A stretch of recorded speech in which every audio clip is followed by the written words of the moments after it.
ஆமா, உங்களுக்கும் ஐபிஎலுக்கு என்ன டீலிங்? டீலிங்கா? எவ்வளவு மாத்திருக்கீங்க? என்ன மாத்தணும்? பணம் தான், காசு எவ்வளவு மாறிச்சு கைமாத்தா? என்ன ஐபிஎல் கூட கைமாத்தமா? எப்படி? அதை பார்த்தாலே தெரியுது. மேட்ச் நடக்கிறதுக்கும் நீங்க வீடியோ போறதுக்கும் ஏதோ லிங்க் இருக்கு, என்னமோ நடந்திருக்கு. ஓ, அப்ப எங்களை சூதாட்டக்காரன்னு நினைச்சிட்டீங்களா? இல்லன்னு வேற நீ சொல்லுவியா? நாங்க இல்லதான். டேய், நீ ஏதோ பண்ற, உன் வீடியோ பார்த்தே எனக்கு கண்டுபிடிக்க முடியுது. நீயே சொல்லிடு. எங்க வீடியோ பார்த்தா எனக்கு சிரிப்பே வர மாட்டேங்குது. நீ என்னன்னா கேம்பிள் லெவலுக்கு பேசிக்கிட்டு இருக்கீங்க. நாங்க எதுவும் பண்ணல. நீ ஒரு வீடியோ போடுற, சரி, ஒரு டீமுக்கு சப்போர்ட் பண்ணி போடுற, சரி, ஆனா நீ சப்போர்ட் பண்ற டீம்லாம் தோக்குது. ஓ, இது ஒரு அனாலிட்டிக்ஸ் மாதிரி யோசிச்சிருக்கியா? ஆமா, நீ போடுற வீடியோ எல்லாம் அப்படிதான் நடக்குது. ஓ, அதனால நாங்க ஐபிஎல் கூட ஏதோ டீலிங். எங்களுக்கே யூடியூப் மானிடைஸ் ஆகாம ஒரு நாளைக்கு 6 வீடியோ எல்லாம் போட்டுக்கிட்டு இருக்கோம்டா. எங்க நிலைமை அந்த லட்சணத்துல இருக்குடா. நீ கேம்பிள் லெவலுக்கு எல்லாம் யோசிக்காத.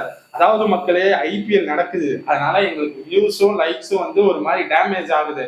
சோ நீங்க பாக்குறவங்க லைக் பண்ணிட்டு அப்பப்போ கமெண்ட் பண்ணீங்கன்னா நாங்களும் வளருவோம், இது சேனலும் வளரும். இவன் நினைக்கிற மாதிரி இந்த கேம்பிள் என்னப்பா சூதாட்டக்காரரா, அதெல்லாம் எங்களுக்கு கிடையவே கிடையாது. கேமராவை வாங்கி வச்ச கடனே எங்களால இன்னும் தீர்க்க முடியல. அதெல்லாம் பேசாதப்பா. இருந்தாலும் நல்ல மாதிரியே பேசுற பத்தியா காசு வாங்கிட்டு. அதான்டா, நான் காசு வாங்கலடா.